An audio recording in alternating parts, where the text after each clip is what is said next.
Hello বন্ধুরা, আশা করি সবাই ভীষণ ভালো আছো। আজকে আরও একটা ছোট্ট রেসিপি নিয়ে চলে এসেছি।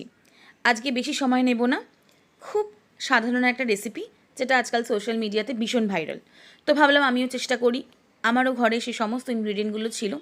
উদ্দেশ্য ছিল কোকো পাউডারটাকে শেষ করা, বিকজ অনেক দিন হয়ে যাচ্ছিল কোকো পাউডারটা ইউজই হচ্ছিল না। তো এখানে আমি 1.5 মতো বানানা নিয়েছি মিক্সির মধ্যে।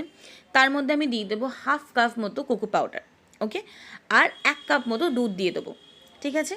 আর পনিরের 2 থেকে 3টে কিউব আমি দেবো, আর একটু চিনি দেবো, ঠিক আছে। এবার এই চিনির স্বাদটা পরিমাণ মতো, তোমরা চাইলে এখানে চিনি দিতে পারো। যদি চিনির পরিমাণটা কমপ্লিট হয়ে যায়, ভালো লাগে, কোনো রকম চিনি এক্সট্রা না লাগে, তাহলে কিন্তু নেক্সট টাইম আর চিনি দিতে হবে না। আর যদি চিনি দিতে হয়, তাহলে আমি যেভাবে বলবো সেরকমভাবে চিনি দিলে পরে কিন্তু কোনো রকম লাম্পসও আসবে না।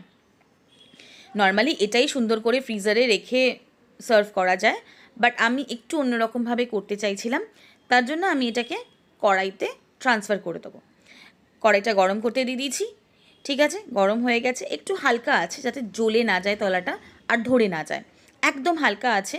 পুরো এই গ্রাইন্ড করা পেস্টটা দিয়ে দেবো, চকলেট মুজের, বানানা চকলেট মুজ।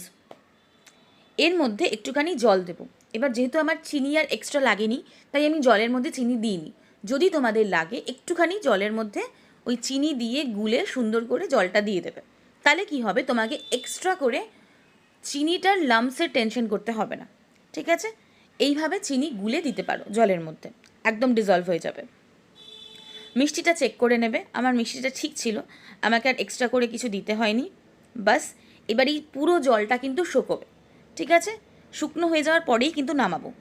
মেক শিওর করবে আঁচটা যেন একদম হালকা থাকে, যেন একদম জোরে না হয়, ঠিক আছে। বাস, রেডি হয়ে গেল।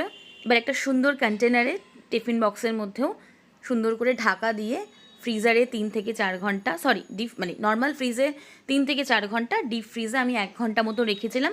তোমরা তোমাদের মতো টেম্পারেচার সেট করে ফ্রিজে রাখতে পারো, দিয়ে সুন্দর করে সার্ভ করতে পারো। এতটা ভালো হয়েছিল, আমি পরে যে সুন্দর করে কাপের মধ্যে ভিডিও শ্যুট করব সেটাও আমি ভুলে গেছি। সো ট্রাই করে দেখো আর জানিও কীরকম লাগলো রেসিপিটা। আবারও একটা নতুন রেসিপি নিয়ে চলে আসবো খুব তাড়াতাড়ি। ততক্ষণ ভালো থেকো, বাই।